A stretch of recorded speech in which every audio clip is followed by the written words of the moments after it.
Karimnagar mayor పీఠంపై suspense వీడింది. Mayor పీఠం బీజేపీ కైవసం చేసుకుంది. మేయర్ స్థానం దక్కించుకునేందుకు కేంద్ర మంత్రి బండి సంజయ్ ప్రయత్నాలు సక్సెస్ అయ్యాయి. కార్పొరేషన్ మేయర్గా కొలగాని శ్రీనివాస్ను ఎన్నుకున్నారు. డిప్యూటీ మేయర్గా సునీల్ రావు నియామకమయ్యారు. మున్సిపల్ ఎన్నికల్లో బండి సంజయ్ ఒంటరిగా ప్రచారం చేసి కార్పొరేషన్లను గెలిపించుకున్నారు. 2005లో ఇదే కార్పొరేషన్లో కార్పొరేటర్ గెలిచిన తర్వాత ఆ రోజున్న ఆనందం, ఆ సంతోషం, ఆ ఉత్సాహం ఇప్పుడు అన్ని గుర్తొస్తున్నాయి. ఇప్పుడు కానీ అదే కార్పొరేషన్లో భారతీయ జనతా పార్టీ అభ్యర్థి మేయర్గా ఇవాళ సాధించడం కూడా అంతకంటే ఎక్కువ సంతోషం, ఆనందాన్ని మాకు కలిగిస్తా ఉన్నది. ఇవాళ తెలంగాణ రాష్ట్రం ఏర్పడిన తర్వాత మొట్టమొదటి మేయర్ ఇవాళ కొలగాని శ్రీనివాస్ గారు, మొట్టమొదటి డిప్యూటీ మేయర్ సునీల్ రావు గారు. అది కరీంనగర్కి అవకాశం దక్కింది. కానీ ఇంతమంది సైనికులు ఇవాళ ప్రజల ఆశీర్వాదం గెలిచారు. వీళ్ళందరూ కూడా ఒక కమిట్మెంట్తో ఉన్నారు, ఒక ప్రణాళికతో తయారీ సిద్ధంగా ఉన్నారు. ఎట్టి బస్సులో కరీంనగర్ అభివృద్ధి చేయాలని చెప్పి ఒక లక్ష్యంతో వీళ్ళందరూ వచ్చారు తప్ప ఏ రాజకీయ అపేక్షతోనో డబ్బులు సంపాదించుకోవాలని చెప్పి ఆలోచనతో ఇవ్వలేరు. ఇలా ఇలాంటి అవినీతికి ఆస్కారం ఇవ్వకుండా, ఇలాంటి ఆరోపణలకు ఆస్కారం ఇవ్వకుండా కరీంనగర్ కార్పొరేషన్ అభివృద్ధి చేయాలనే లక్ష్యంతో మాత్రమే ఎన్నికల బరిలోకి దిగినాం. ఇలా ప్రజలు ఆశీర్వదించారు, సక్సెస్ అయినాం. నేను మళ్ళీ చెప్తున్నా, ఈ ఎన్నికల వరకు మాత్రమే రాజకీయాలు. ఎన్నికల తర్వాత రాజకీయాలను తగ్గించి అభివృద్ధి ఎజెండాగా ముందుకు సాగాల్సిన అవసరం ఉంది. అన్ని పార్టీలు కలిసి రావాల్సిన అవసరం ఉంది. రాష్ట్ర ప్రభుత్వం నిధులు ఇవ్వాల్సిందే, కేంద్రం నుంచి నిధులు మేము తీసుకొని రావాల్సిందే. ఇవాళ స్మార్ట్ సిటీ అభివృద్ధి అనేది కేంద్ర ప్రభుత్వ నిధులతో ఉన్న విషయాన్ని ప్రజలు గమనించారు. సరే, గతంలో చాలా మంది అనేక రకాలుగా మేం తెస్తాం రాష్ట్ర ప్రభుత్వం చాలా మంది చెప్పుకునేదాళ్ళు. కానీ ప్రజలు లేట్ అయినా కూడా లేటెస్ట్ గా తీర్పిచ్చి పూర్తి మెజార్టీ ఇచ్చి ఇలా మమ్మల్ని గెలిపించారు.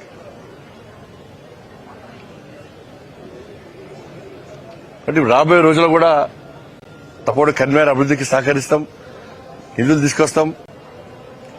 కార్పొరేటర్లు అందరం పోయి, మా గౌరవ కార్పొరేటర్లు మేయర్ గారి నేతృత్వంలో, మా డిప్యూటీ మేయర్ గారి నేతృత్వంలో అందరం పోయి కేంద్ర మంత్రులను కలుస్తాం, రాష్ట్ర ప్రభుత్వాన్ని కలుస్తాం. అందరూ కూడా కలిసి నిధులు ఇవ్వాల్సిన అవసరం ఉంది. ఇది బీజేపీ మేయర్ అని చెప్పి నిర్లక్ష్యం చేస్తే కూడా వదిలిపెట్టే ప్రసక్తి లేదు. అలా ఎంత ఇబ్బంది అనిపిస్తుందంటే, నిన్న వాళ్ళు చేసిన కుట్రలు మామూలు కుట్రలు. ముఖ్యమంత్రి కూడా ఇవ్వాలంటే జిల్లా టీవీలు చూసినాం, మేము సోషల్ మీడియా చూసినాం. అయిపోయింది, బీజేపీ కణం అయిపోయింది అన్నారు. కాంగ్రెస్ పార్టీ గెలిచిందన్నారు. ఇక బీజేపీ రాదు. కొంతమంది ఖేల్ ఖతం, దుకాన్ బంద్, బీజేపీ ఖతం, ఇక రకరకాలుగా ప్రచారం చేశారు. కానీ ఎక్కడ మేము పట్టించుకోలే. మాకు ప్రజాస్వామ్య నమ్మకం ఉంది. మా తల్లి మహాశక్తి, మా తల్లి మీద విశ్వాసం ఉంది.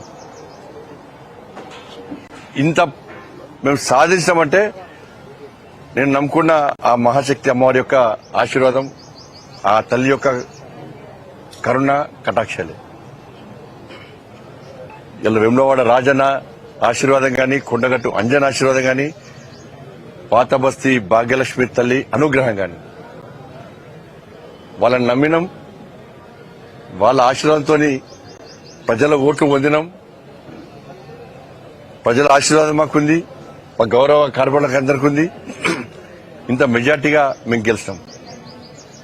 కానీ దీన్ని కాంగ్రెస్, బీఆర్ఎస్, ఎంఐఎం పార్టీలు ఎందుకు గుర్తించలేకపోయినాయి? అన్ని పార్టీలు కలవడానికి కారణం ఏదో ఉండాలి. స్పష్టం చేయాల్సిన అవసరం ఉంది. మీరు అందరు కలిసి మీరు సాధించింది ఏంది? బయటికి వచ్చి ఊకదంపుడు ఉపన్యాసాలు ఇచ్చి ప్రజాస్వామ్యాన్ని కాపాడాలి, రాజ్యాంగాన్ని చేతిలో పట్టుకొని తిరిగే కాంగ్రెస్ పార్టీ పార్లమెంటు వేదిక గాని, బహిరంగ సభల్లో రాజ్యాంగ బుక్కును పట్టుకొని తిరిగే కాంగ్రెస్ పార్టీ 35 మంది ఇలా మాకు మద్దతిస్తే బలవంతంగా ఎత్తుకపోయి కుట్రలు చేసి ఫామ్ హౌస్ లో వేదికగా, హోటల్లో వేదికగా మీరు అందరు కలిసి కుట్రలు చేయడం కారణం మీద ఒక కారణం చెప్పండి. మీరు ఎవరి మీద కోపం మీకు? ఎవరి మీద కోపం మీకు? మీరు గెలిచింది 14 సీట్లు. మీరు గెలిచింది 14 సీట్లు. ఈ బడబాయి చోటబాయి గెలిచింది 3 సీట్లు. 3 సీట్లు. బీఆర్ఎస్ పార్టీ గెలిచింది 10 సీట్లు. మీ అన్ని కలిసా 9. మీరు అన్ని కలిసా కూడా ఇలా మ్యాజిక్ ఫిగర్ దాటలేదు. మరి దేన్ని నమ్ముకొని మీరు మమ్మల్ని రాకుండా అడుకునే ప్రయత్నం చేశారు? నిధులు ఇవ్వలేదా కరీంనగర్కు? కరీంనగర్ స్మార్ట్ సిటీ కాలేదా?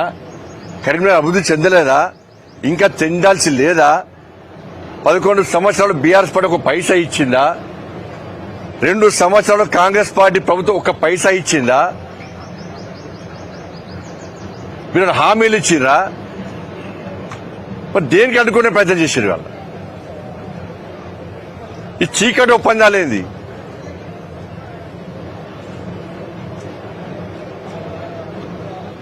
ఏం కారణం లేదు.